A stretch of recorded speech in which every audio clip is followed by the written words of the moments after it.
Hello, everyone. Thank you once again for tuning into the In When You're Out podcast. I'm your host, John, and today we are back after our extended break. We were gone for about a week, but I was able to set some things up for our next appearances here. And we're back today on Wednesday. I think it is the day before Halloween. It's my favorite holiday, everybody that doesn't care. But my favorite holiday is Halloween, and I'm very excited this year. So, once again, we are back and happy as ever to be here. As always, the In When You're Out podcast is brought to you by Socks with John. Find us on TikTok and soon to be posted on YouTube Shorts as well. Twitter, if that wasn't the cesspool of an app that we believe it to be here at In When You're Out, or X, whatever you want to determine it to be in your own mind. But if you'd like to check us out, it's Jonathan_E_Holmberg, same as our YouTube profile. You can find us on TikTok, making new videos as often as we can, just for you guys. So, we have some exciting things to go over. We have some interesting things to go over. And we have some moderately interesting things to go over, right? Yeah, that's what we're talking about today. So, firstly, the biggest thing is I had another meeting with the city last Monday, I believe it was. Last Monday, I'm pretty sure. And a lot was revealed to me. Firstly, I'll say, they did watch my previous podcasts, or at least one of the episodes, and I think the person I spoke to, mind you, I've said this before, I'll say it again. We make sure that the information we bring to you guys is, one, not put through a political filter, two, not from a place where the information is, not correct, three, we relent the information with little bias, meaning the interpretation of events are through, my voice. But this is a first-hand account, my meeting with the city, so I have the primary account. We have the ability within ourselves to choose information and believe it. We can believe ourselves, we can believe what we see, or we can believe what we're told. And there has to be some agreement between, the outside perspective of the world and what we interpret within ourselves to say this is true, this is not true. I'm giving you guys my first-hand account, but just as well I am keeping a good amount of the information private simply because I don't want it to have any type of negative impact on the people involved. I don't want to give any type of names.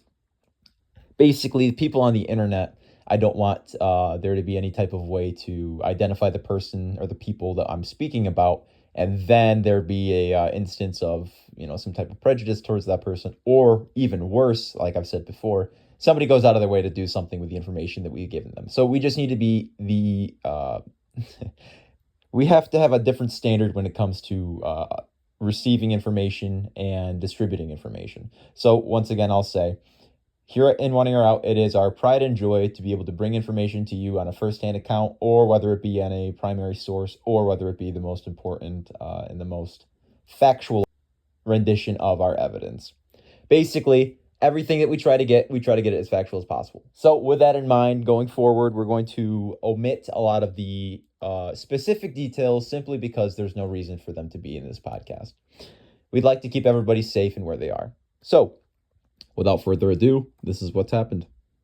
First, I'll say I can't imagine that they were incredibly pleased, the people from the city. And when I say the people from the city, we're just going to have to think in a general term, because there was many different people from many different departments I spoke to, and some of them were more happy to be assisted in this effort or assisting me in this effort, versus some people that were telling me to stop. I will tell you about the person that had advised me to stop and thought they had all the information. I thought I had all the information. Obviously there was significant portions that were behind closed doors in government in terms of information that I wasn't able to acquire. But just as well, after my meeting, a lot of things came to light. So I will tell you, and I will have this conversation basically, exactly how it went. Mind you, again, I do have to conceal some details simply for privacy reasons, which I hope they can respect.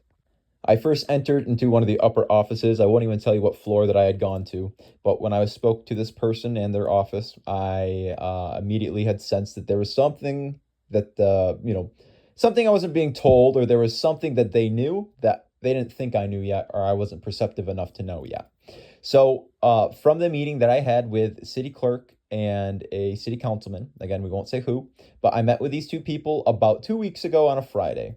And it was a week after that on a Monday, so about a week. So it wasn't the next Monday; it was the following Monday that I got to meet with some people from a different um, department. Again, I'm not going to say which one because there's not a lot of people in this department, and it would be very easy to figure out who I spoke to. So again, we're not going to give that information. But I did speak to somebody else in the city that was relevant to speaking to.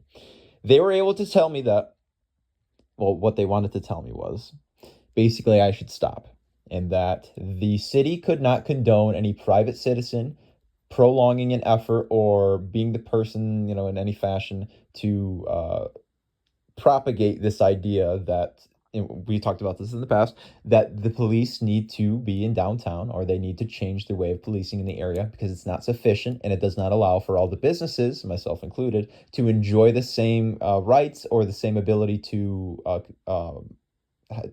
practice business without being harassed, by whatever population of criminals, whether it be the homeless people that loiter in areas to where, yes, that's not against the law to loiter in these areas, but it is against the law to want to rob or want to beat up people, want to harass them. These are things that are illegal.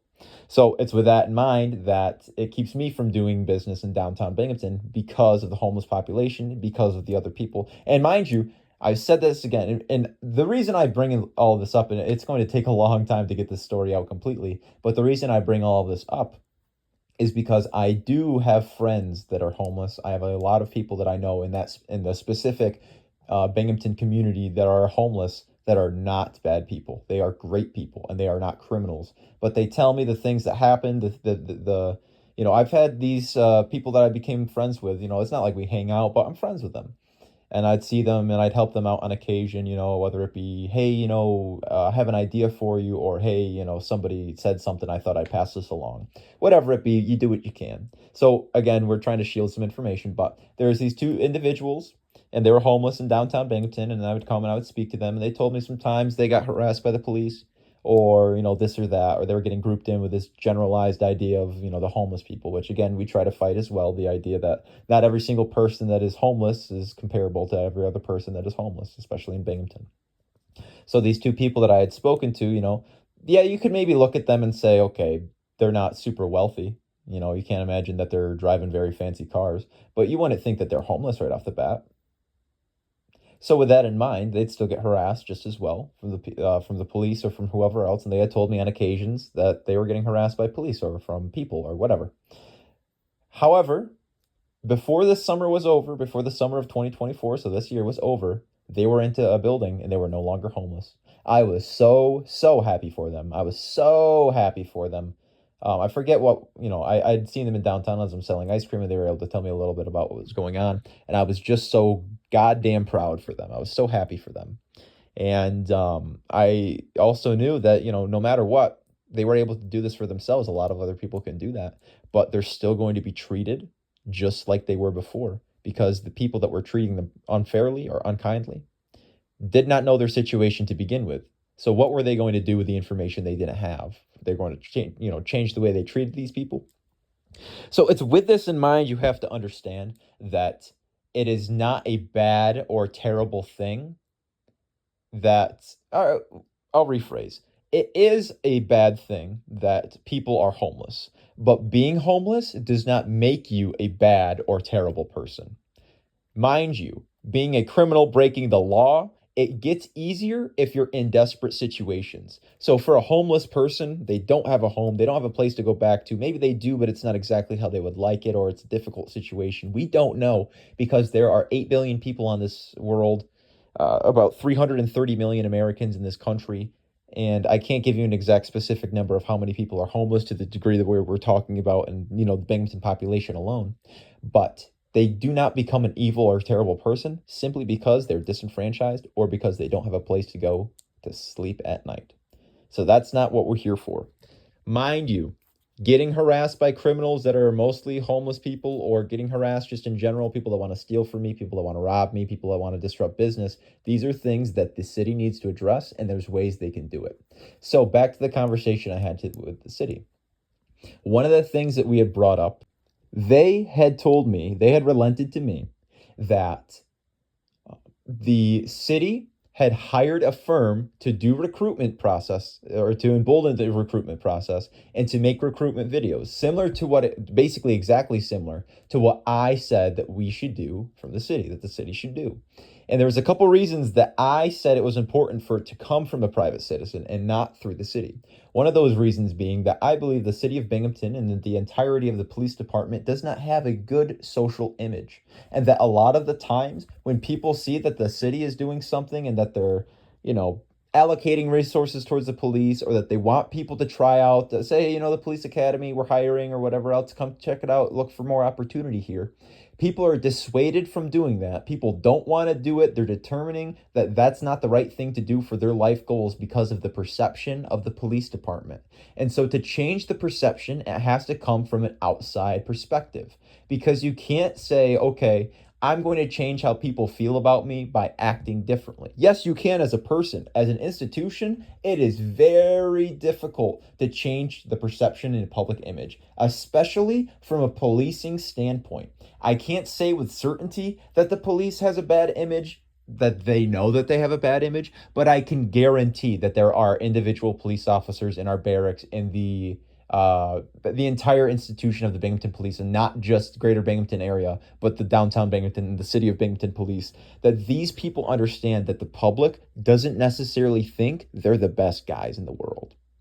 And that's a way to say, that's not exactly the situation to say that, oh yeah, people are indifferent. No, there are people that will straight up not call the cops or not settle the situation if there's a problem they're having, whatever the occasion. They will not use their police or the tax dollars used for policing for that situation, because they don't trust the cops to do the right thing. They don't trust the police officers to do the right thing.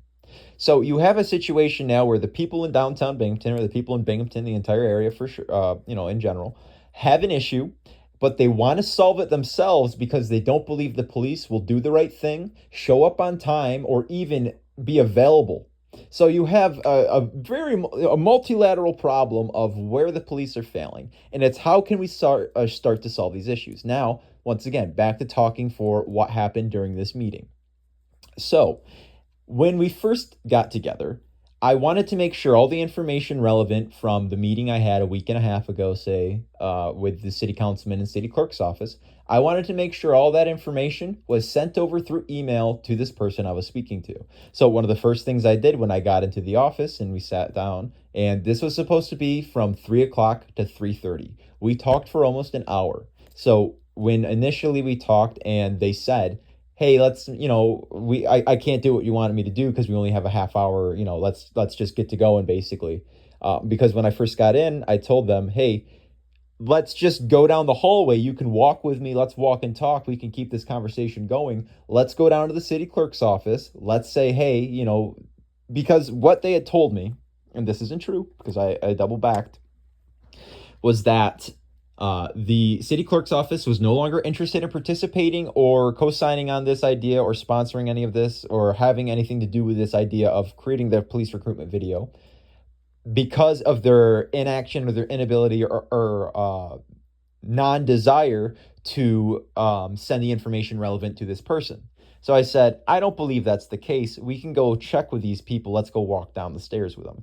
This person did not want me to do that, and they actually were upset to a certain degree. I could see it on their person and their character, their body language. I could see that they were upset that I suggested that that's what we were going to do, because in my mind, and I could confirm this as soon as I went and spoke to the people I needed to, that was a bluff. They were calling my bluff, and I was calling theirs. Or they were bluffing, and I was calling their bluff. Because when I went down the hallway, I said, okay, I'll be right back. You have 5 minutes for me, and they were upset that, I could just tell, okay, whatever, not making eye contact, looking at the ground, kind of opening their mouth. I'm a very perceptive person, a very insightful. I'm not a dumb person. I can see when somebody's upset. So I left. I went down the hallway. I went down the elevator. I went to the city clerks and I said, hey, I was just up at wherever. It doesn't matter for this specific instance.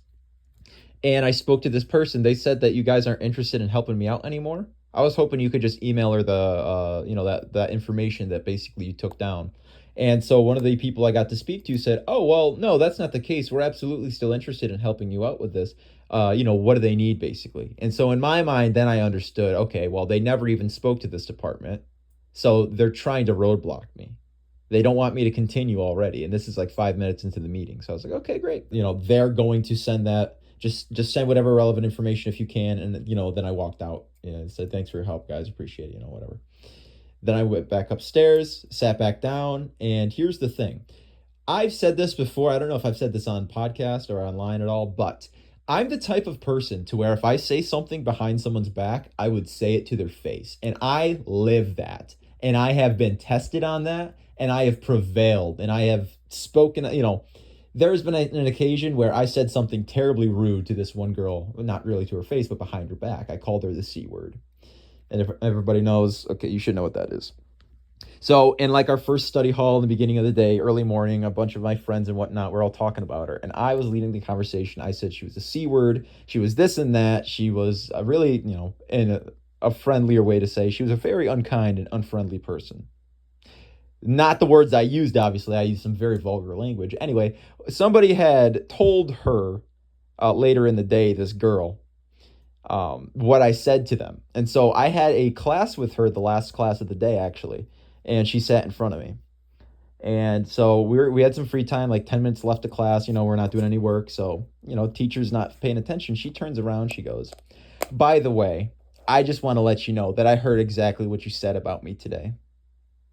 And I said, mind you, I'm going to cut out all the swear words I said to her, but I said, I hope you effing do. I hope you effing did, because you are exactly this. You are a C word. You are this and that. I hope you heard, I don't care. It doesn't matter that you heard it, because this is me saying it now to your face. And I'm glad the way that she turned so red. The teacher was like an older teacher, and so they weren't very perceptive to what was going on. But everybody around me draws are hitting the ground because they're like, what? He's got the balls to not just like, I stand on business. Somebody says something and they're like, oh, John, you say this. I'll be like, yeah, you got a problem with me saying that? Because I'll say it again if you want to hear it so badly. And that's basically what happened. And, I might even say since that time, I've always been sure to back up whatever I say. And that whenever somebody calls me out on something, that I'm able to reiterate it to their face. And it's like, okay, since you want to hear it again so terribly bad, why don't I tell you exactly what I said to your face? So yes, that is me saying when I was like an 11th grader, when a junior or senior, and I had this one girl that I had called the C word. I did call it a girl a C word to her face. Mind you, anybody that, the 10 people in my school that might actually watch this and know exactly who I'm talking about or remember that occasion, she absolutely is, and people know it. So, I'm rectified, and not only that she was, but I said it to her face. It takes some balls to do that, I'll tell you what, because, she's got like a brother in my grade, and he wasn't too happy about that, and I said the same thing to him, basically, like, fuck off, basically. I don't give a shit. So anyway, so immediately as soon as I got back upstairs, again, talking about this conversation with the city, and I told this person, hey, I just went down to the city clerks, and not only did I say, hey, not only did I say, make sure to send that information to the person, I said, they told me you guys aren't interested in helping me out anymore. And then I made sure I told this person that I said these things so that there's no confusion, that it never comes up again and said, oh, by the way, John, we heard that you said this. Is this true? Oh, yeah, 100% that's true, because those are the words that I used. So, yeah, what of it, basically? So, I could already tell that this was kind of a bit of a setup. And as soon as I got back and I had told this person what I said, I immediately began to understand that I wasn't going to get where I was hoping to.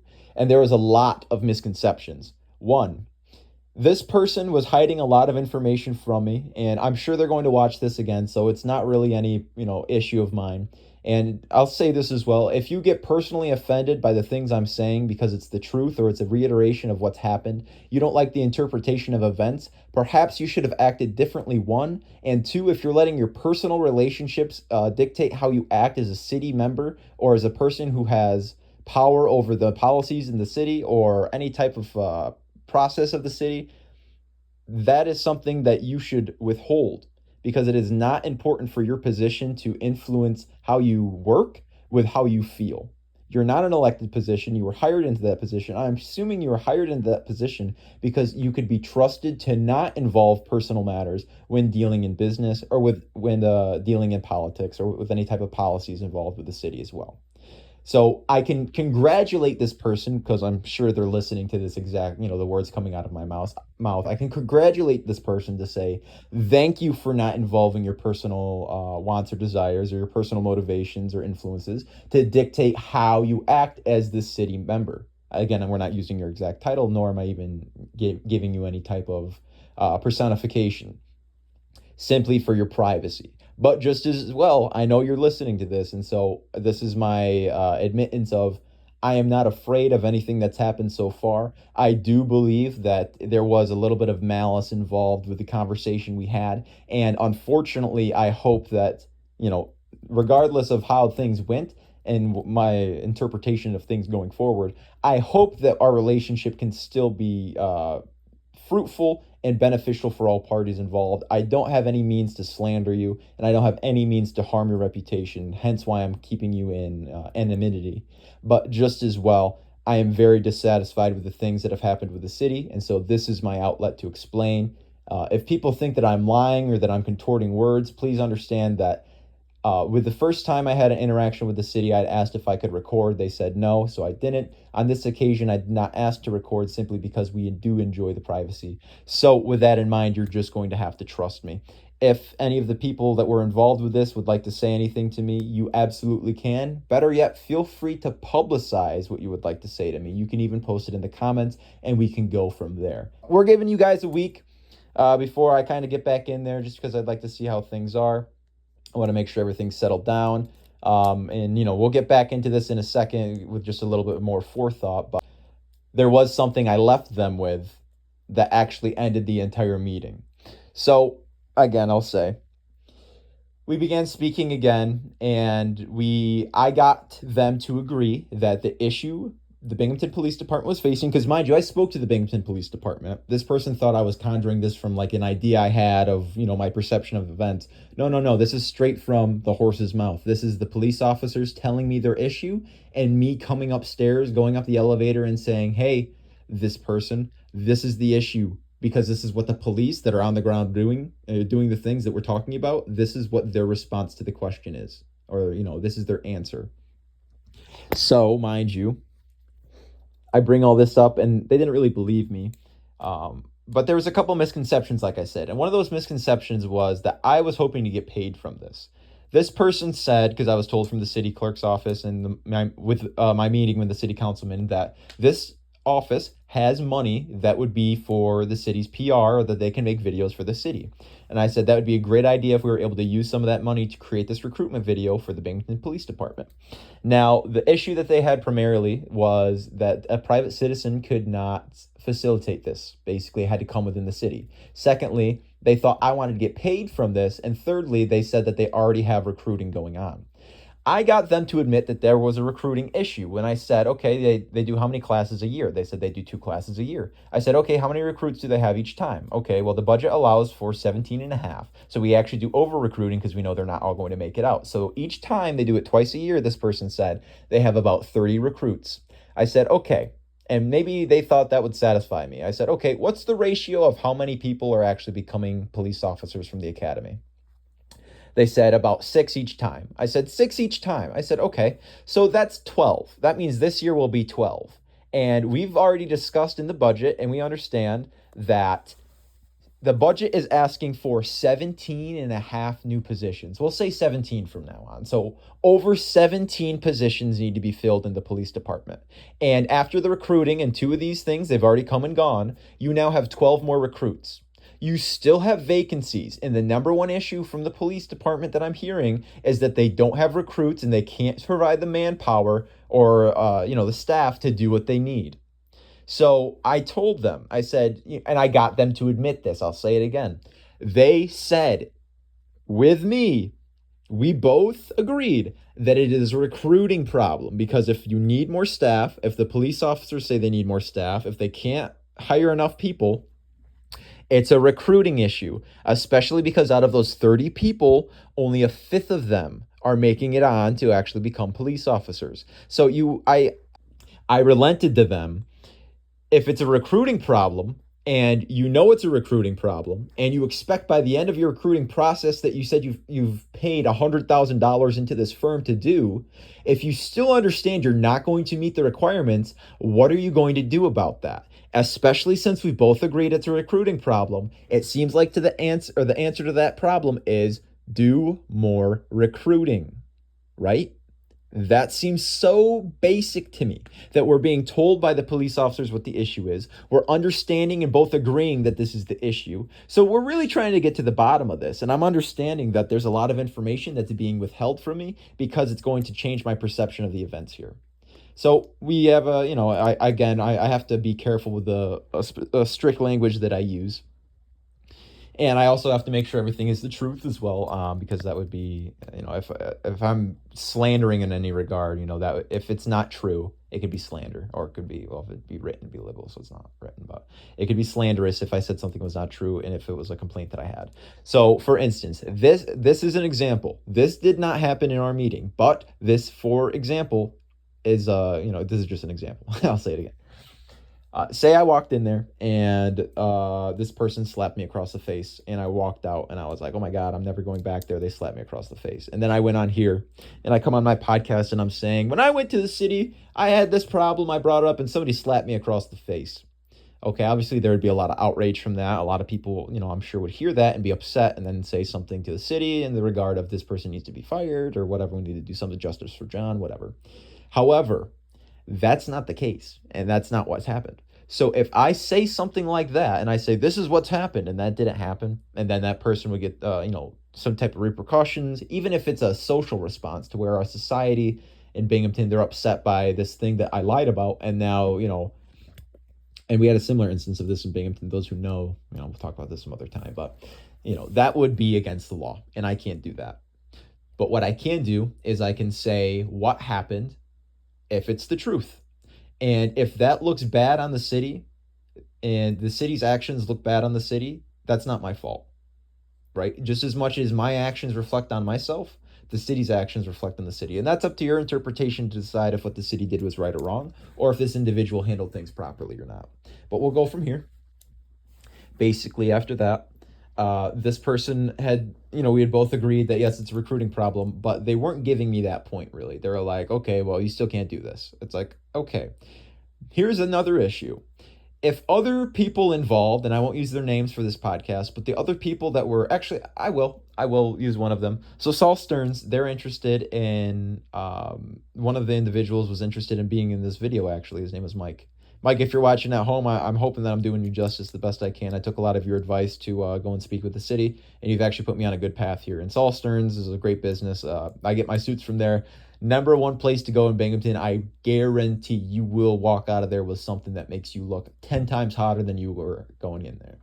That's Ron Saul. He's an incredible guy. Helped me out a lot. So I have nothing but the graces to sing for Saul Stearns, especially because of the help they've given me. And I'd like to pay it forward. So this is me, kind of giving you guys a little bit of a shout out, but also recognizing that somebody from Saul Stearns wanted to be in this video. They said, this is a good idea, John. Good for you.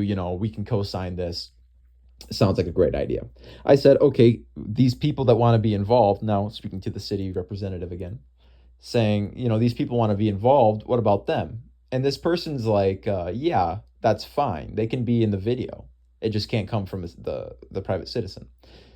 So I understand. I get it. The city doesn't like it when private citizens create ideas and then go to them and say, this is what you guys should do or need to do, right? Of course, nobody wants to be told how to do their job, especially when it's an elected position. Somebody that's not elected doesn't just get to go in there and change how things run, right? However, I am not dealing in the political side of things. And that was another issue as well, as I was worried that things were getting political. The language that this person used when we talked about, okay, we need to get more resources, because again, we're trying to get to the point of what's the deal here? How do we go forward? After we had both agreed, once again, it's a recruiting issue. So we obviously need to get more resources for the police department, whether it be its staff, whether it be in for money. This person said, the police department, and this is verbatim, the police department, or the Binghamton Police Department, already gets a disproportionate amount of funding. That is verbatim. Challenge me on that if you would choose to, but that is verbatim. The Binghamton Police Department. I said disproportionate. What does disproportionate mean? Is that a negative connotation? Is that a good thing or is that a bad thing, basically? So, and they gave me some other definition. Oh, disproportionate, or more or less. That's what I said. I know what disproportionate means, but I want to understand why you use that word and why you use that word with me and what you think that means, disproportionate. I said, because you and I, we're both Americans, and we understand that there's a disproportionate amount of money that goes to the military budget every single year. I said, my father's a teacher, my mother's a nurse, and I believe that there's more money that should be going into education and healthcare in this country. I think a lot of people can agree with that. But there's a disproportionate amount of money that goes towards our military. I said, is that a good thing or a bad thing? Disproportionate. I said, what do you mean by that? Because there's a lot of interpretations from that. They stumbled a little bit. They didn't have exactly the answer because I can tell that was they did have a political sense. Now, here's something that I won't say. I won't say that the city employees are motivated by political means. I will not say that. However, I will reiterate that this is the language that was used. And so I had said, I believe this is a political issue. This person had said, no, it's not a political issue. And I said, okay, what about the people that are in politics? I said, I was told by this person that that this councilman was, and I believe I said this in the other podcast, that this councilman did vote in the past and has voted in the past and will continue to, it's a policy of theirs, or it's their agenda, to defund the police. So you can't tell me on one hand that, oh, this isn't a political issue, but just as well you can tell me that you don't think you can get funding, or you don't think there's funding available, or that they don't have the means, or that they don't have the staff, they don't have the resources in whatever regard. What's stopping that? The people that are voting on these budgets, are they politically affiliated? Yes, they're politically affiliated. Do they have any type of political bias that might change how somebody else with a different bias would vote? Even in regards to if it's the better idea, the better thing socially to do, to vote for more funding for the police officers? Because if you're already using language and you're saying things like disproportionate, let me tell you something. Here's an analogy. You and I, mystery straw person, we are floating on a boat and we have a budget, right? We're budgeting. Our budget is either going to be spent on corks to be plugging up the holes that are in the bottom of the ship, or wine. All right. So, there's no holes in the ship. So the entire budget, 100% of the budget is going towards wine, right? No problem with that. There's no reason to spend any other money. Now, all of a sudden, we hit a rock and we got a hole in the ship. All right, just a small one. We need a cork. Well, okay, you spent some money on wines, you got another cork. Take that cork, put it in the hole. Okay. Now, as the ship gets older, it gets more holes. And now, all of a sudden, you're spending more money on corks than you are on the wine. So when you say we're spending a disproportionate amount on corks than we are on wine, are you saying that because you're trying to convey the message that it's a necessity to spend more money on the corks versus the wine? Or are you saying that you wish you could spend less on corks and more on wine? Are you using the word disproportionate to draw the picture of there's too much money being spent in one regard, when in another it's more vital to spend money on this specific accessory, say the wine? So you can want something, the wine, and you can need something, the corks. And you can't be upset if it's disproportionate in the budget when you're spending the money on something you need versus something you want. So for our example, in the city's budget, there's plenty of things I'm sure that we need, but also I'm sure there's fewer things that we want. And so you can say that there's a disproportionate amount of money going towards one thing and not the other. But when you use language like this, and this is something people on the internet are soon, I'm hoping, going to learn and understand a little bit better, it is the language you use determines the perception of what is said. If I said to somebody, I'm having the best goddamn day of my life, they would probably think one of two things if they didn't know me. One, he's not really having a good day. He's probably having a bad day and he's being sarcastic. Or two, he's actually having the best goddamn day ever. So when you say things like, there's a disproportionate amount of money going there already, the message that's conveyed to me is that you believe too much money is going towards the police department. And you would like to see a portion of that disproportionate amount, so say a fraction of that budget, go towards something else. That was my takeaway. I'm simply telling you my interpretation of the events based on the language that was used in the time of our meeting. But the word was absolutely and unequivocally, the word that was used was the word disproportionate. And I challenged them on that. And a lot of the things that I had brought up today in this podcast, I had reiterated, well, not reiterated, technically I'd said it first, and I'm reiterating it to you. Obviously, a lot more words are being used this time than the opportunity I had to speak with this person. But we had a little bit of a semantics game, this back and forth. And I'll tell you how the rest of the conversation went. So I do something in conversation if we're meeting with people and especially for this instance, because, it was getting a little tense. And there was a couple times they had said, we can end this meeting right now if you don't think you're going anywhere. But in my mind, they wanted me to stop. So they were probably willing to end the meeting, at any moment, as long as they felt like everything was satisfied on their end to where I was going to, stop this whole, this whole thing of trying to get something done, basically.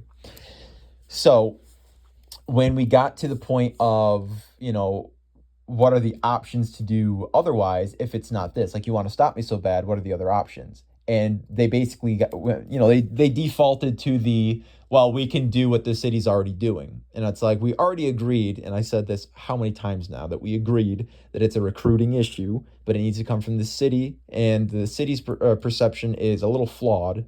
The perception of the city is a little flawed, not necessarily in tune with how they would like to be seen, but also not being seen precisely as they are, whether that be for better or for worse. In general, I believe that the perception of the city of Binghamton is probably more on the negative side versus the positive side. Actually, I get to talk about this now. I ran a poll on the subreddit, the Binghamton subreddit, and I got 110 votes. We're going to look at it right now just so I can make sure I get all the data correct. Alrighty, I have it right here. There was 110 votes over the course of 3.5 days, I believe. And there were 5 options. And this was the opinion of, or rather, I titled the poll, Thoughts on the Mayor of Binghamton, Jared M. Cram. So I had very satisfied or completely satisfied, mostly satisfied, neutral, not completely satisfied, and then not satisfied. So there were 18 votes for about completely satisfied. There were 16 votes for almost completely satisfied. There were 29 votes for neutral.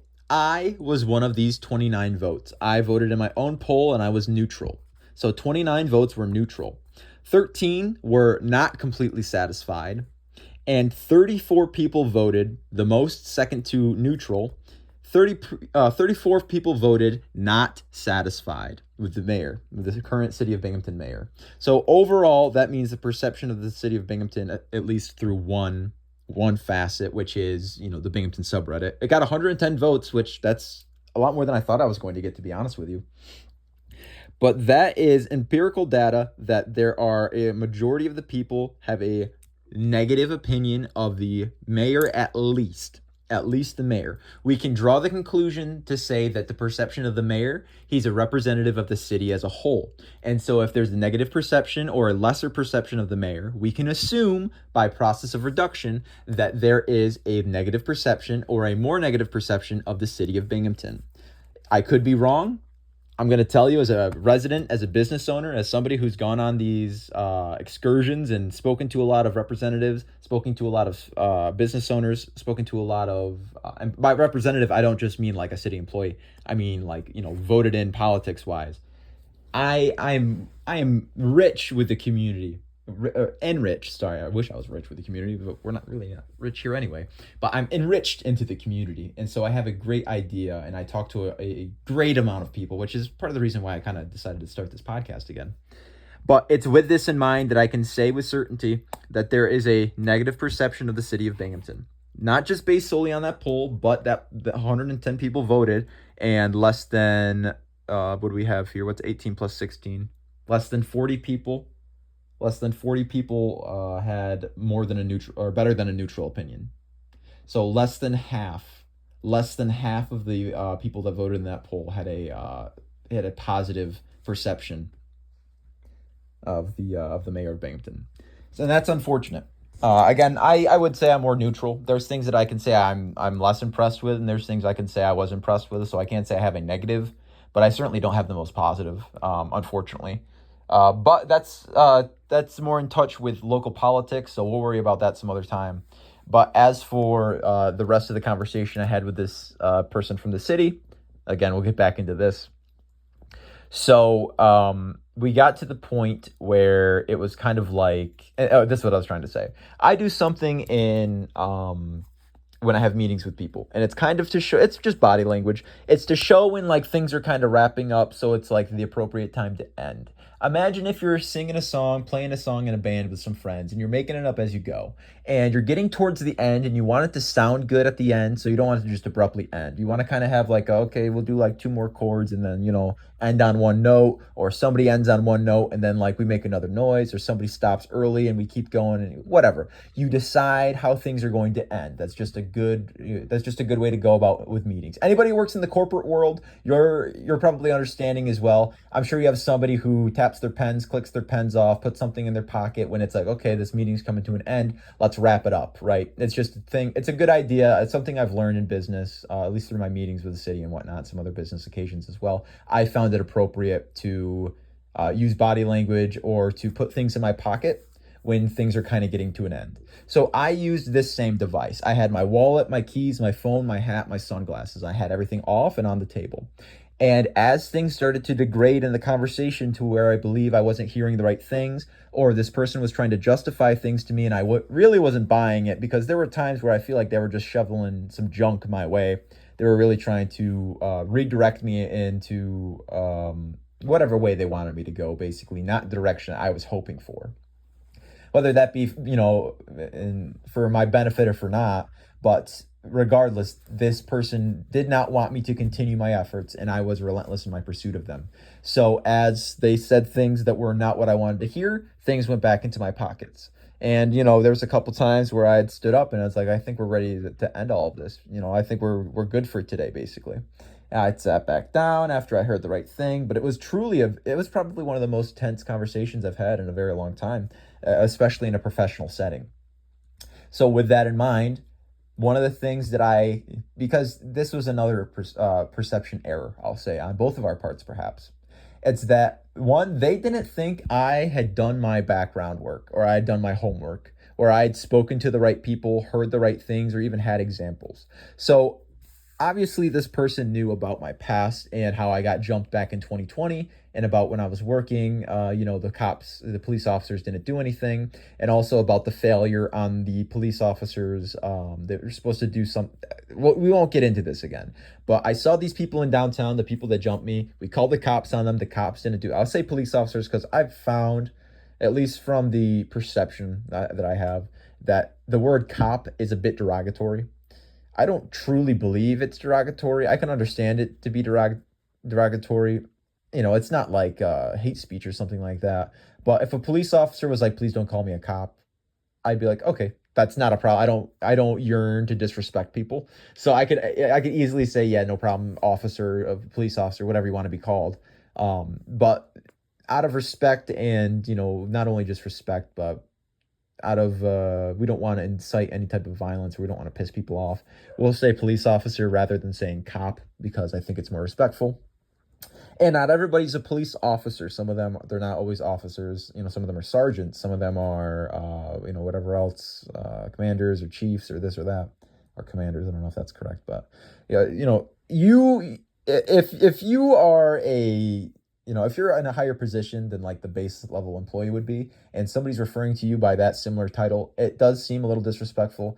And to lump in the idea of like every police officer is like a cop, I'm not sure if cop is necessarily the best word to use. So that's why I go out of my way to say police officer. So anyway, the police officers didn't do anything when I called them. Nothing happened. That sucked, right? I was later informed by police officers that I'd spoken to from the city on these occasions of, hey, I'm trying to do something about the homeless population in downtown. What can we do? I was then informed that the people, when I called the police that night, when I found the people that jumped me, they were supposed to arrest them and actually do something about it. They were supposed to arrest them or take them in for questioning. And if they, they fit the description, if they ID'd them and said, yep, these are the people that jumped you, obviously, I won't tell you anything really else because it gets a little shitty from there. I'll say things just got a little upsetting. So we'll kind of keep it. And this is 4 years ago. And when I brought these things up again to this person, again, the conversation I've had with the city, this person had suggested that I go down to the city, the Binghamton Police Department, and file a occurrence report. And I was like, wait a second. I said, these police officers that were, the ones that I'm having a problem with, the ones that failed 4 years ago, I said that was 4 years ago. I said, would that really be worth my time? Is that a productive effort, is what I said, to go down and say, hey, let's do this report from 4 years ago when these officers might not even work here anymore and the people probably don't even live around here anymore? I said, would that be a good use of resources? I said, should I let the city, basically that. So, and they were like, oh, I didn't know it was 4 years ago. And I said, that's not really true because, the conversation we've been having so far, I had said this a couple years ago that this was what's happened because that was back in 2020. I've met with you guys and we've had these conversations and whatnot. I said, but then there's things that happened this year. I did have to convince this person that it was actually true that I was dealing with these things and that it was on an everyday basis and it was actually stopping me from doing business in downtown. So there's an issue of not only is it like you're not going to address the problem, not only are you going to tell me to stop my efforts when this is like what we should be doing, but you're also not believing me. When I worked at Panera Bread, and this is a really good business model for Panera Bread. I forget what it was called. I think it was called Blast. Was if something happened with a customer, it was believe, listen, ask.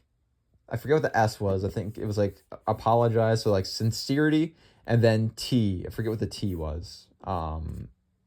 I forget. I haven't worked there in a while. But it was basically you have to believe. So if somebody comes up and say my soup was cold, you have to 1, believe them. 2, listen to what they say. 3, apologize their soup was cold. The other things were like, then try to remedy the situation and then apologize. So if you apologize, hey, I'm very sorry, that's the A, and then you're sincere. I think it was, I forget, I'm sorry. Those people that work at Panera Bread, comment in the comments, I guess. Where else could you comment? What Blast stands for, because I'm pretty sure they still use it, because it is a really good idea for a business model. To, firstly believe your customer, then listen to them, then apologize, and then say you're sorry. I think the ask or the A is the ask, if there's anything else you can do for them or something. The L or the S is like sincerity, or it's like say sorry, and then the T, I forget what the T is. So if somebody can comment and let me know. But I did not feel like I was being listened to. I was feeling like I was being believed. I didn't get any sincerity from them. So I was very disappointed, I will say. Here's the problem. This is now the end of the conversation with the city, this individual from the city department. Again, we're not saying who. I've spoken to police officers, and I have this much information, which is they decided, and I didn't know who until after this meeting, they decided, the city, that if a police officer is working in downtown Binghamton, it will be on overtime pay. It'll be on overtime pay. And I wasn't sure why that was the case. But the mayor's office and what I found out, this department and this actual department head, this person that I was talking to, was in part responsible for this exact thing, which was they created it so that the officers in Binghamton, if they wanted to police in downtown, they could do it on overtime pay, meaning they should be making more money if they were doing it, right? But what most likely ends up happening is, 1, they either don't want to do it because it's overtime pay, and if they don't want to work overtime, they don't have to because they're not contracted to work overtime unless it's like a necessity. So unless it's like, okay, we need you to do something for like an event coming up, you're going to have to work some overtime. Sure. But if it's just like, hey, there's some overtime, you can work it if you want to. They don't have to. They just be like, no, thanks. And 2, if they already have too much overtime, I can't imagine that the city or that the Binghamton police wants to pay, okay, you have like 60 hours on your, this week, you have 60 hours on your time card. You're not going to work any more overtime. Sorry, you're not working any more overtime. Even if we need it, you're not working more overtime. You're not working in downtown. So this is exactly what I said to this person. I said these things exactly. I said, you have created a negative incentive because these people were responsible for this idea of this person said to me, well, we're doing this and that, and they said, we've made it so you can get overtime for the officers in downtown. And I said, what? Are you kidding me? I said, that's the worst thing this is verbatim. I said, that's the worst thing I've heard all day. And then I said this. Verbatim, this is exactly what I said. You have created a negative incentive for policing in downtown. I said, I'll say it again. You have created a negative incentive for policing in downtown. I put everything back into my pockets. I put on my hat and stood up and I said, I think we're about done here. I shook this person's hand. They had no other words for me. They looked deathly. The look in their eyes, the sunkenness in their face, the gap of their mouth, the shakiness in their person, the way they shook my hand, the way they couldn't say, thanks for coming in, have a great day, nothing. And the usual tone of this person is a very upbeat and a happy person. So I knew that me saying this to them, they thought they were doing the right thing, but they weren't. They were doing the exact opposite. I'll say it again for you guys, and I did say it twice to this person, and it really resonated with them, I'm sure. They created a negative incentive for policing in downtown, so they don't police in downtown. Or if they do, it's not sufficient. And that's where I left them. I put on, like I said, I walked out of the door. I shook their hand. I said, it's a shame that nothing really worked out, but I appreciate your time today. And I shook their hand.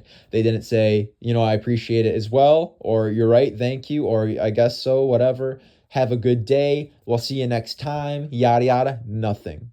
When I said that, I spoke those words. I put everything back in my pocket. I put my hat on and I stood up to leave. Not another word from this person was spoken. But the look on their face told me everything they wanted to say, which was, fuck, I guess we've made a mistake somewhere. So after that, I decided it would be a good idea to give the city some time. I haven't gone down there since my meeting, which was over a week ago at this point, I believe. Today's Wednesday, so I think it was last Wednesday. I'm pretty sure. Had to have been last Wednesday. So yeah, or maybe it was. It doesn't really matter. But either way, it's been some time now. It's been over a week. I'm going to give them some time to kind of figure things out, so I'm not going in there harassing them. And then the next time I go in there, and I don't know if I've said this to anybody, but I'm going to bring them in some bagels, and we're just going to go around, hand out bagels, make sure everybody's nice and happy. I have to remind everybody the goal of all of this with the city is to properly address the homeless issue, and it is not to lock up homeless people in jail. It is also not to paint the city in a bad light. It is also not to paint the police department in a bad light.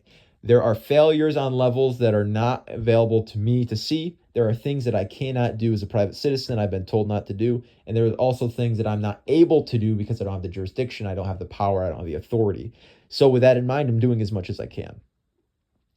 It is not my intention to badmouth the city. And I hope that from the interpretation of these events, that is not what's been described of me bad-mouthing the city. This is just the conversation I had. I did feel like I was being set up a little bit. I did feel like I was getting the rigmarole, and I did feel like I was being roadblocked purposely because there were things that they thought they were doing better.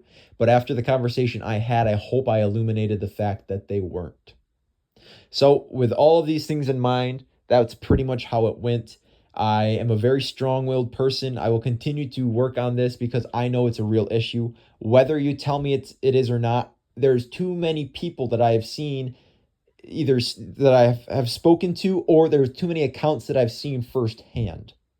You can't tell me there's not an issue when just as well, after I left and I was walking back to my car, I decided to go. I was hoping to speak to some other business owners, and I did. They didn't really take me seriously, but hey, and that's why I won't say who they are. But if you remember and you're watching this, if you're these two people, nothing against you guys, but it's a terrible curse of mine that I don't feel like I'm being taken seriously, especially when I'm doing the amount of work that I am, or I'm trying to accomplish the things that I do. You can at the very least say, you know what, John, I appreciate it. Yeah, let me give you a little bit of my time. So, because obviously I'm doing this for more than myself.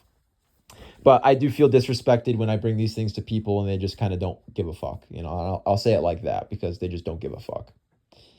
But hey, hopefully at some point they'll understand that John Holmberg tries his best, and things are not as easy for him as they are for other people. But just as well, I kind of did things my way, the harder way, but my way regardless. So just as well, I had gone to one of the pot shops. I went to Sugar Mountain. Shout out Sugar Mountain. They got really good stuff there. They're really cool guys as well. And there are also people that are affected by the homeless issue. Because some people right outside their building, they shake down the customers that walk in and out of their store, or right down, their neighbors basically used to be the CVS there. It's no longer the CVS. The homeless people will encamp in front of that now. So, that's a whole issue as well. Mind you, as I'm leaving, I'm walking across the street back to my car. I'm walking across Washington Street. I'm actually right in front of my where my spot is. So this, if I was selling ice cream, this person would be directly affecting me, mind you. So as I'm walking back to my car, there's this one guy who's all over the place on the sidewalk, like this big dude. I'm 6'2" or like 6'1" or something. I'm 6'1", but whatever my license says, I think. But this guy was probably like almost 7 feet, about 300 pounds. This is a big dude, all right? And he was drunk as hell, super drunk, really, really drunk. And we're crossing the street. I'm like, okay, man, yeah, you good? You got this? Oh, all right, yeah. So this guy's obviously super drunk. And I'm like, okay, I'm going to help him across the street so he doesn't, like hold up traffic or anything. There was a car that was at the crosswalk. So, if something happened, and something almost happened, as I'm crossing the street with this guy, I'm like walking this old man across the street. He's not really that old. He's got like gray hairs and he might be like 55 or something like that, but he's not like old. And this guy all of a sudden starts falling backwards. He starts both his like front feet, his toes start like picking up the ground. I'm like, oh my God. So I grab this guy, I grab his arm and I grab his back and I push him, pull him towards me. Now he's falling towards me. I grab him, push him, standing right back up. Okay, a couple more steps. All right, this way. I put your hand out. I was like, all right, grab the sign. He grabs the do not enter sign that's in front of Washington Street. So he's holding on to that. Okay, all right, get both feet up on the curb. Both feet are up on the curb now. Okay, he's standing there. He starts tilting again. I hold him. I pull him this way. Okay, now he's got his hand on the sign. He's standing 2 feet on the ground, and he's like, okay. He goes, oh, okay, thank you. I'm sorry, I'm just drunk. I was like, I can tell. I said, nah, that's all right. And I didn't notice at the time, or before I started walking this guy across the street, but he had a gigantic cut spanning the entire length of his palm. So say by his thumb to the back, almost to the beginning of his back hand. Huge gash, and he's bleeding everywhere. He's bleeding. And I couldn't really see because he's wearing dark blue, and like the dark blue was like the blood was soaking into the dark blue, and it like looked like it almost. But then I noticed he had blood on his face and blood on his shirt, blood all over his dripping down his arm and whatnot. The dog. And I'm telling him, hey, man, do you need any type of assistance? He's like, no, I'm going somewhere right now. I'm like, okay, man, good. All right, well, you have a nice day, man. As I'm walking away, I see the car that was in the crosswalk, waiting for us to cross. Just like the look on this guy's face, he's just like, man, oh man. Like if picture in your head if you had to see something like that and you're just like, man, oh man, like goodness, like poor guy, but just like gosh. So, obviously we have an addiction problem, whether it be alcohol, whether it be drugs in Binghamton. And so a lot of people that are homeless, they're disenfranchised because of things that happen with family members. And then, they're kicked out of their house and then they fall into addiction. And now all their money's being spent on drugs and alcohol. And now they're not able to get a job because they can't be sober for an interview. And then it's a vicious cycle of homelessness to where, there's nothing you can do because the only amount of money that you're able to get, you're begging for. And all that money you end up getting is being used for drugs and alcohol. So obviously there's nothing this guy's really going to be able to do for himself unless he accepts help or decides to really change his life. Here's the problem I have with all that. 100% that man probably would have, I don't know, something bad would have happened. Because if that guy were to fall backwards and crack his head on the ground, one of two things could have happened. One, he could have died. Truly, this guy, like 7 feet tall, big, huge, really like heavy guy. If he's falling backwards and he's cracking his head off the hard sidewalk or the hard asphalt of the road, he could die. Or he could get serious brain injury, or he could start bleeding all over the place. And now we have a bigger issue. You get the ambulance here. If any of these things were to happen and I decided that I wasn't going to be the nice guy to walk this guy across the street and something bad were to actually happen, that would have been right exactly where I sell ice cream. Right exactly where I sell ice cream. So here I am coming back from a meeting with the city, and I'm being told that basically what I'm doing is not the right thing, and this isn't what we need. Even after we both agree that, yeah, this is what we need. With your own language, you've decided that this is what we've needed. And then I go on to see exactly what I'm talking about. You want to talk about vindication? You want to talk about seeing exactly what you're talking about when you're being told that it's not that way? Vindication in a single word. That. I can't say I was incredibly happy afterwards. I was actually pretty pissed. I came home. I had this conversation with my dad, called my business partner, told him the conversation, had a conversation with my mom, just because I needed to tell some people, because it was really dumb. It was really stupid. And this is more of an opinionated piece now, but I think it was one. I will say it was still a productive conversation that I had with the city, but I think it was just dumb. I think it was really dumb that we didn't settle on where to go next, and that I was told to stop my efforts without being given a substitution. Because if you're going to tell me to stop, at the very least, you can say, hey, if that's not where you should put your effort in, this is where you should put your effort in. But you can't tell me that what I was bringing to the table was not valid, nor was a true issue, especially coming from me, and especially within the same day, nigh the same hour, when I leave and I see this instance of a man who probably, like I said, would have caused some type of disturbance. Not to say that's the exact issue, but a drunk guy who could have cracked his head on the ground had I not helped him cross the damn street. You're going to tell me this isn't a true issue? And I'm not asking for this man to be arrested, but maybe a police officer could offer him the assistance that he needed, because I'm not really sure what he did after I left him. But I did know that there's a good chance he was lying to me about where he was going to get medical assistance. I highly doubt, as a matter of fact. I can't confirm this, but I highly doubt that man went and actually got the medical attention he needed.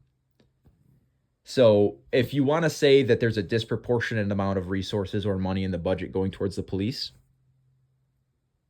remember that word disproportionate, because there's a disproportionate amount of cases that are going untouched because of the inability of the police officers to do anything about it.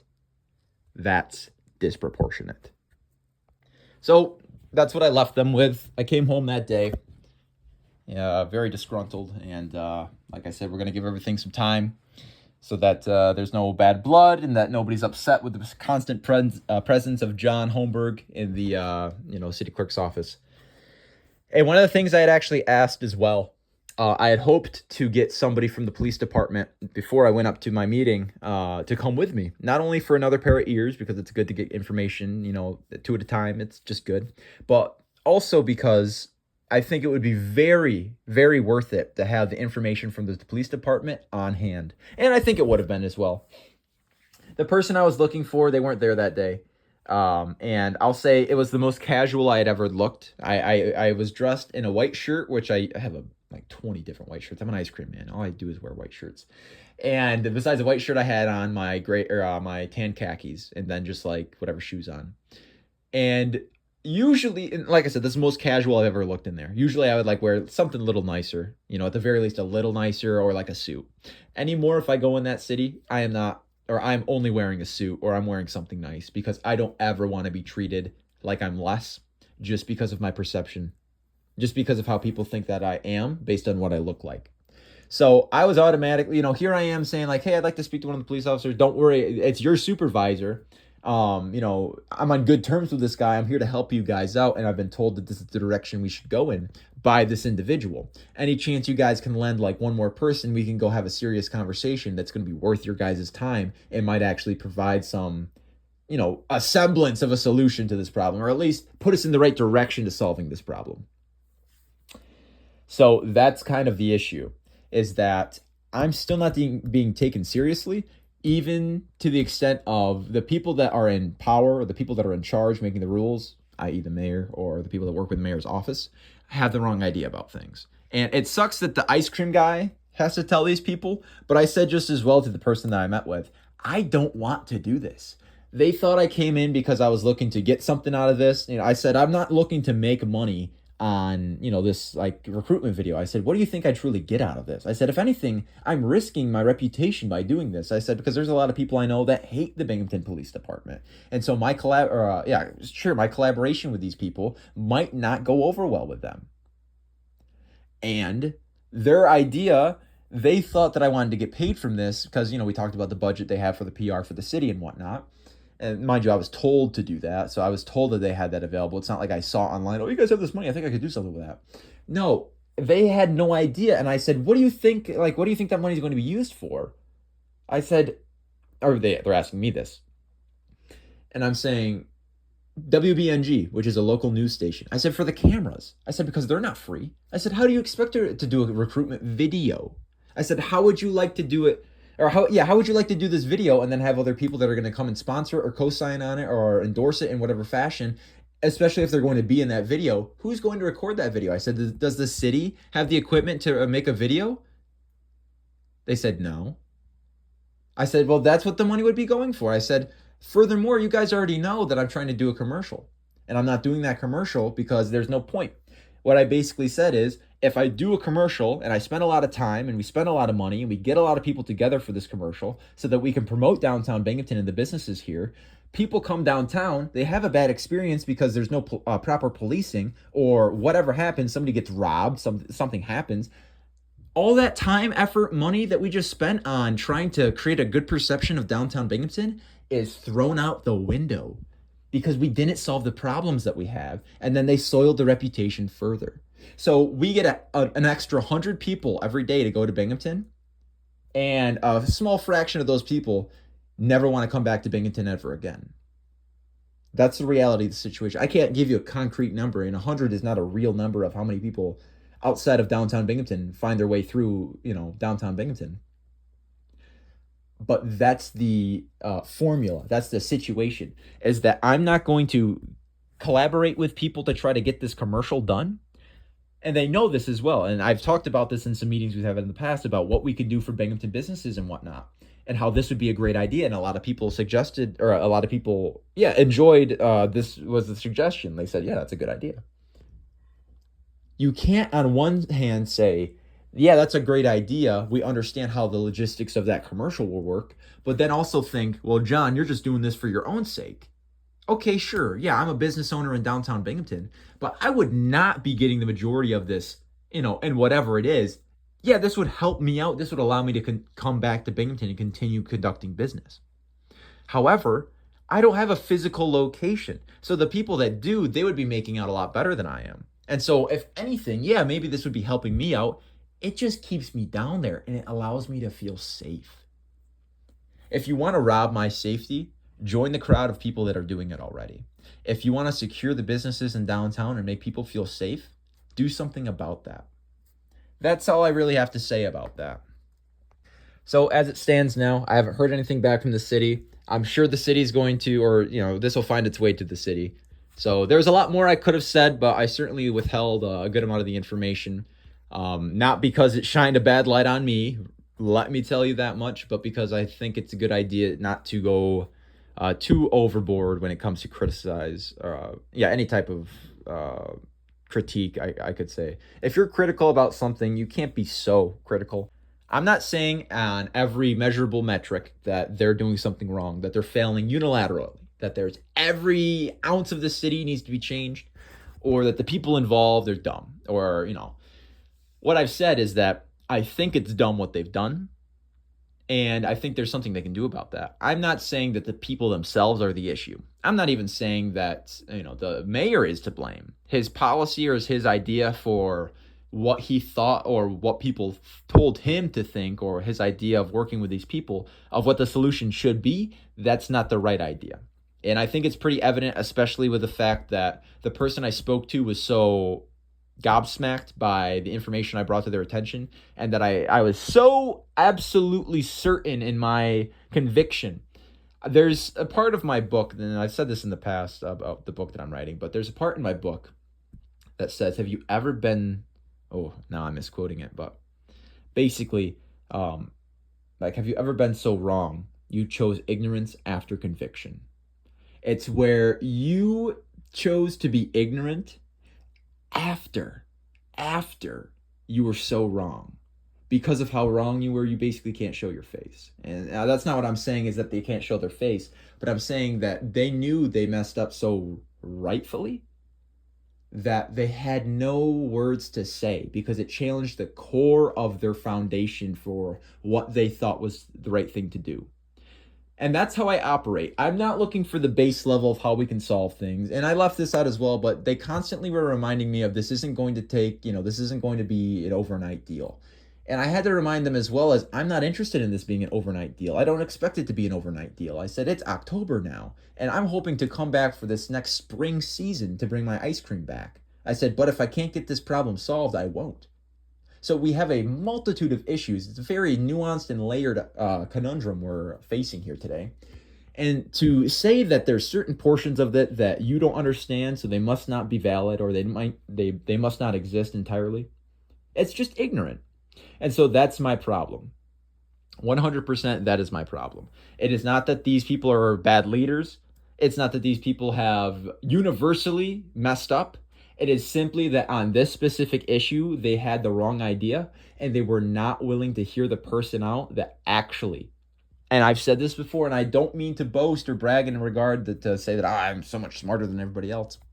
For this specific issue, for the businesses that are being harassed by the homeless population or the criminals in downtown Binghamton, I do not believe that there is somebody that has a larger multitude of information than myself. Because not only was I on that street corner, not only did I see it firsthand, not only did I speak to business owners, I spoke to the cops, I speak to the homeless people, I speak to the homeless people that don't have anything to do with it. I speak to the homeless people that are no longer homeless because they were able to do something about their situation. I talk to the other employees that work in downtown. I talk to the police officers that aren't on the ground level but still work in the police barracks or still work at the station. I speak to the city councilmen. I speak to the department buildings that they have in the city. I've spoken to every single level, every person involved in this. I've spoken to the customers as well. I speak to my friends and family about this. I have probably the most educated idea about the issue, strictly this issue in Binghamton, than any other person. And again, this is not to brag or boast. This is the reality of the situation. Because nobody has seen or heard from as many people on the level that I have, the way I have. And yeah, sure, maybe you could be a business owner in downtown who's been dealing with this a lot longer than I have, been around a lot longer than I have, know the people that I have a lot longer than I have. But it doesn't mean that you're necessarily doing the things that I'm doing or have gotten to the places that I have about this specific issue. So yes, you might know these people. Yes, you've been around and faced it longer than I have. But I would challenge that this strict specific issue, I know the most out of anybody in Binghamton currently. And with that in mind, you can't tell me that I'm wrong, especially when it gets to the end of the meeting and you're so gobsmacked with what I left you with that you truly, it rocked you to your core. You just have to concede at that point, and I don't need you to say, yeah, John, you're right, we're going to do something differently. I don't need you to say that. I just need you to do something. All of my efforts will not be for nothing. They will not be in vain. And I will continue to do and work as hard as I will, because I believe that this issue is one that not only exists, but is worth being fixed. It's taught me a lot as well. I've learned that the process of going about certain issues is certainly a tricky one. Anytime you have to deal with your local assembly or your local government or police stations or everything at once, things get really damn sticky. But just as well, I'm happy that I've been able to do this as long as I have. And, it just makes me feel good that, I know in my heart of hearts that this issue is a true issue that deserves fixing and that it can be. But it's just the willingness to fix it in regard to which it needs to be. I don't need to be in this police recruitment video. But if they have the idea to have one more video a year instead of the two they do in in whatever fashion they decide, if I'm in the video or not, if it means that the result will be more police officers, and in turn, more policing in downtown, and in turn, more safety and availability for customers to spend money in downtown, which in turn means that John Holberg can go back and feel safe selling damn ice cream on a corner side. Because the ability for somebody to do well in life cannot be infringed upon by other people's willingness to do nothing. And I'll leave you with that for today. I feel like I've gone on for some time. I certainly want to make sure that everything was said in the right way. I had a lot of fire in me, and there was plenty of times where I felt like I had said something that, I'm not going to say it was mean. I'm not even going to say it was rude. I'm just going to say that it was certainly strong-willed and that I wasn't going to be pushed around. But I had apologized to this person as well. I said, this person. I apologize if I'm coming off disrespectful at all. That's not my intention at all. Obviously, there's a lot of things that have been culminating around this. The entire idea and the premise of doing these things, creating this video, tackling this problem. It's just difficult to be told that this isn't the right thing to do, when in my eyes it is. And that's the thing. I can't really be shaken when I'm on something. And like I said, as that quote from my book, have you ever been so wrong you chose ignorance after conviction? As you point that finger, what's that saying? You point one finger, you got three more pointing back at you. I'm not saying that there needs to be some accusation of wrongdoing. I'm just saying that I won't be dismissed simply because you think you know better than me. And especially if you think you know better than me simply because I look younger than you. And that's the biggest issue that I've dealt with for so long. I'll be 25 in about a month. It'll be almost a month in, I think a month tomorrow, actually. There's some other things I'd like to talk about quick, simply so we can change the discussion up a little bit. We've spoken about the city and my escapades within it. We've talked about the problems that I've had mentally and some of the things I'd like to achieve in life. And we've talked about the ideas that I have about strictly considering, say, my outlook on life, just my outlook. I always like to say that there's something special that people can comment if they made it this far into the video. I'm thinking it's over an hour at this point. I just looked at all the clips so far, and I'm thinking we're over an hour, so that's pretty cool. What did I want everybody to say? Let me know your favorite food. I think there's a channel that, I know there's a channel. I've seen maybe one or two of their videos, and I think it's pretty cool. They'll have creators come on, they'll have like famous people come on, and they'll make them their favorite food if it were their last meal. And I think that's really cool. I would love for that, because a lot of us, we don't know when our last meal is going to be. And I'm sure that even, for the majority of us, before we die, our last meal, I can't imagine will actually be that special. It might just be whatever we decide to eat that day, or just something regular. So if you truly had that opportunity, and hopefully, most of my listeners or most of the people tuning in don't commit some heinous crime that would have them put on death row and, the whole system. But I would love to wonder, and I would love to know, I am wondering, what your favorite food or what your last meal would be. Give me everything. Tell me, I love, for instance, I would 100% make sure that if my last meal would be, at least contain a dish with, now I say this wrong. I know I say this wrong. I say gnocchi. It's pronounced gnocchi. Other people say it differently. We say gnocchi. I believe it's spelled Gnocchi,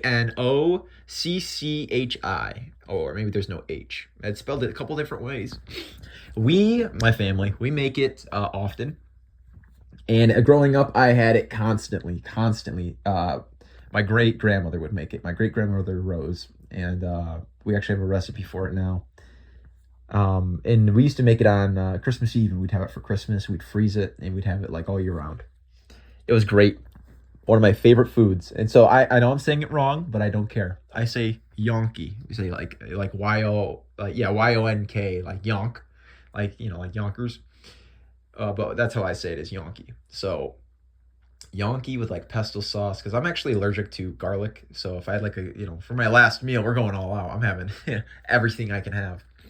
So I would have probably like a basil pesto garlic sauce with homemade yonki.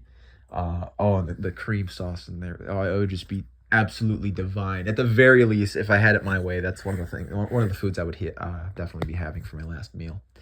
So give me the whole up and down. I'm talking like, I love goat cheese, and I got it from this one specific farm in the middle of Albuquerque, wherever.